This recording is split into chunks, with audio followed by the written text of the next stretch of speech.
Because some might ask, what is it for me if I bear the cross of Christ? One, you're going to live forever.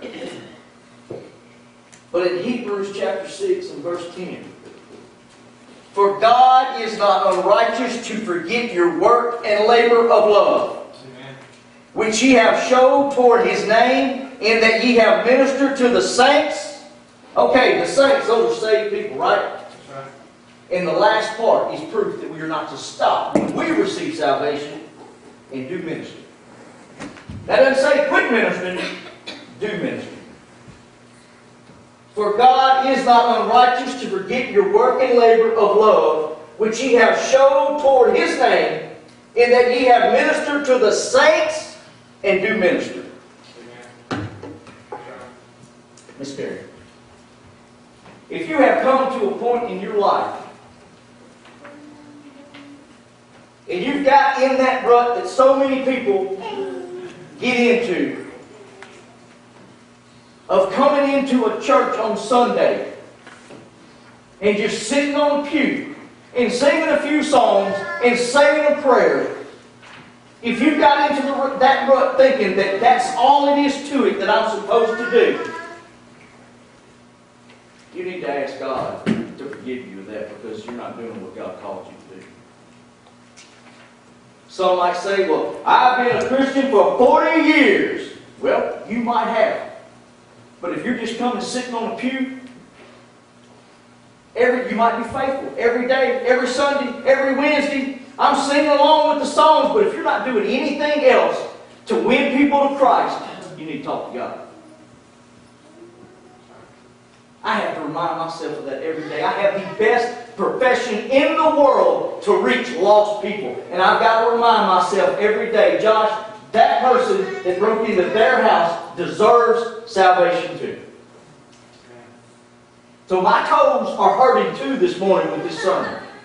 I've learned that your toes are connected to your heart. If I'm on your toes, that means your heart's getting pricked a little bit.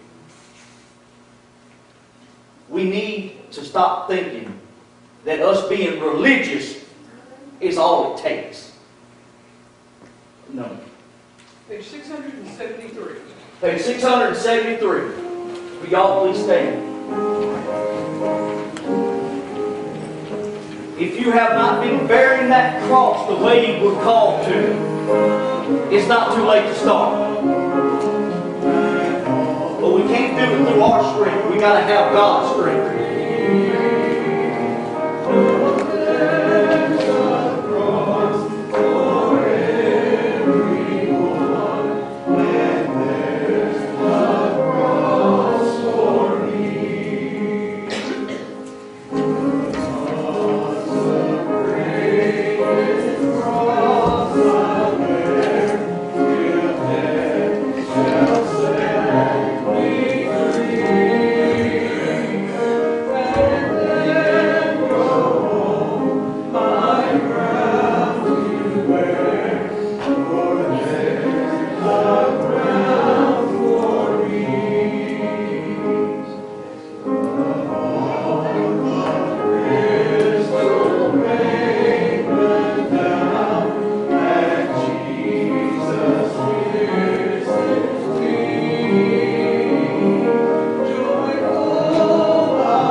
I want to thank everyone that came today.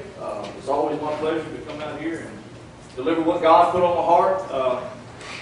And I pray that everybody will come back this afternoon. We're going to have a little short piece of the class on Islam.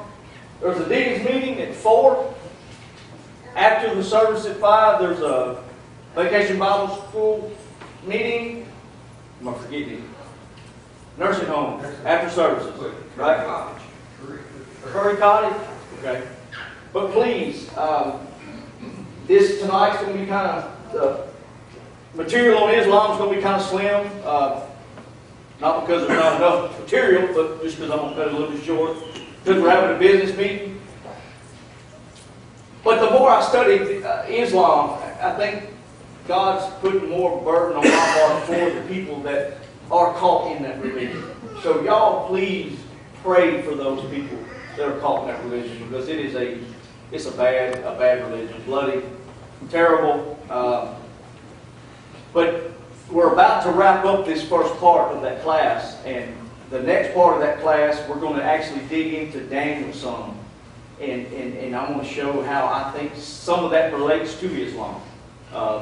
As time grows closer to Christ's return. You got anything, Brother John? Nothing? Anybody else have anything? Brother Britt, would you dismiss us, please? Dear Father, we thank you for this day. We thank you for this message, Lord, as Brother John prepared for this mission trip. Lord, we pray a special blessing on him. Lord, that he has a part, Lord, he needs, not just him, Lord, but the entire team to make this travel. Again, Lord, every hand upon everybody to travel itself. Lord, just right now, prepare those hearts for this message about proclaiming. Lord, I ask you to take this mission we had today, that hurt our hearts, and we reach out to those around us, do the thing you have us to do. Let's always be a church working for you. Lord, we ask these things in Christ's name.